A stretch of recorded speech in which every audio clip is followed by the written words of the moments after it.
Welcome to Anbarasi kitchen. இன்றைக்கி அன்பரசி கிச்சனில் நம்ம ஐஸ்கிரீம் தான் செய்ய போகிறோம். ஐஸ்கிரீம்னாலே குழந்தைங்களுக்கு ரொம்ப பிடிக்கும். குழந்தைங்களுக்கு என்ன, பெரியவங்களுக்கு எல்லாருக்கும் கூட ரொம்ப பிடிச்சது தான். இந்த ஐஸ்கிரீமை வீட்டில் இருக்க பொருள்களை வச்சு நம்ம எவ்வளோ ஈஸியாக செய்ய போகிறோம் அப்படிங்கிறத தான் பார்க்க போகிறோம். வாங்க வீடியோக்குள்ளே போகலாம்.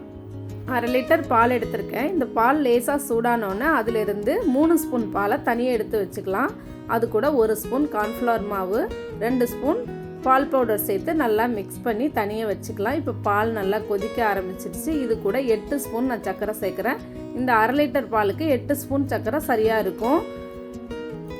அடுத்து இந்த சர்க்கரை நல்லா கரைஞ்சதுக்கு அப்புறம் பால் பவுடரும் கார்ன்ஃப்ளவரும் பாலில் மிக்ஸ் பண்ணி வச்சுருக்கோம். அதை இது கூட சேர்த்துடலாம். சேர்த்துட்டு நல்லா கைவிடாமல் கட்டி பிடிக்காமல் கிண்டிக்கிட்டே இருக்கலாம்.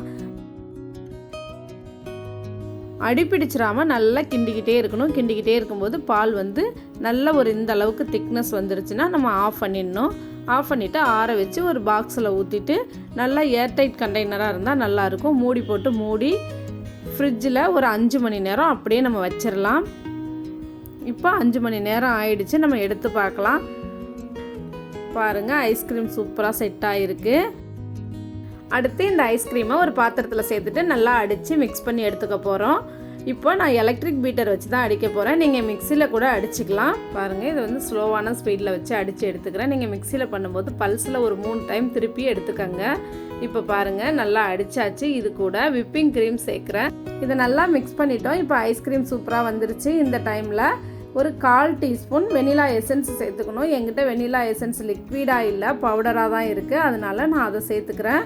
நல்லா இப்போ மிக்ஸ் பண்ணியாச்சு. ஐஸ்கிரீம் பாருங்கள் சூப்பராக வந்துருச்சு. இதை மறுபடியும் நம்ம ஒரு ஏர்டைட் கண்டெய்னர் பாக்ஸில் நம்ம ஃபில் பண்ணிவிட்டு இதை ஓவர் நைட்டு அப்படியே நம்ம ஃப்ரிட்ஜில் வச்சிடலாம். பாருங்கள், நம்ம 2 பாக்ஸில் நம்ம இதை ஊற்றிருக்கோம். இன்னமும் மீதமும் இருக்குது. இதை நான் இதை மாதிரி ஒரு ட்ரேயில் ஊற்றிக்கிறேன். பாருங்கள்,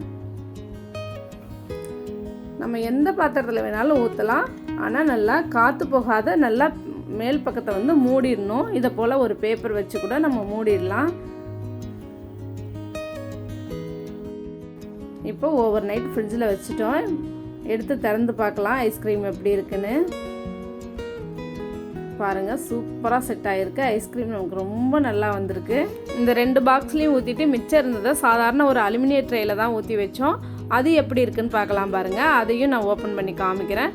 பாருங்கள், சூப்பராக செட் ஆகிருக்கு. பாருங்கள், ஐஸ்கிரீம் எவ்வளோ நல்லா இருக்குது. பாருங்கள், கடையில் கிடைக்கிற அதே டேஸ்ட்டில் தாங்க இருக்கும். அதே மாதிரி தான் உங்களுக்கு ஐஸ்கிரீம் பார்க்குறதுக்கு இருக்கும். இதை நான் இப்போ எடுத்து காமிக்கிறேன். பாருங்கள், என்கிட்ட ஐஸ்கிரீம் எடுக்கிற ஸ்கூப் கரண்டி இல்லை, அதனால் சாதா கரண்டியால் தான் எடுக்கிறேன். பாருங்கள், எடுத்து நான் ஒரு பவுலில் வைக்கிறேன். பாருங்கள், எவ்வளோ சூப்பராக இருக்குது. பாருங்கள், ஐஸ்கிரீம்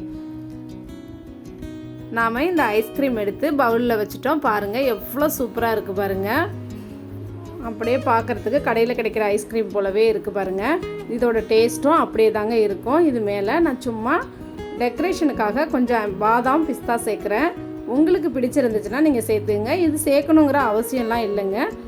மீதம் இருந்த ஐஸ்கிரீமை ஒரு அலுமினிய ட்ரேயில் ஊற்றி வச்சோம் இல்லையா, அதுலேருந்து ஒரு பாதி மட்டும் எடுத்துருக்கேன். இதை பீஸாக கட் பண்ணி காமிக்கிறேன். பாருங்கள், இதை கட் பண்ணி இதையும் ஒரு பவுலில் எடுத்து வைக்கிறேன். பாருங்கள், பார்க்குறதுக்கு எவ்வளோ அழகாக சூப்பராக இருக்குது. பாருங்கள், இந்த டேஸ்டான ஐஸ்கிரீமை நீங்கள் உங்கள் வீட்டில் ட்ரை பண்ணி பாருங்கள். உங்களுக்கு பிடிச்சிருந்துச்சுன்னா லைக் பண்ணுங்கள், ஷேர் பண்ணுங்கள். நன்றி, வணக்கம்.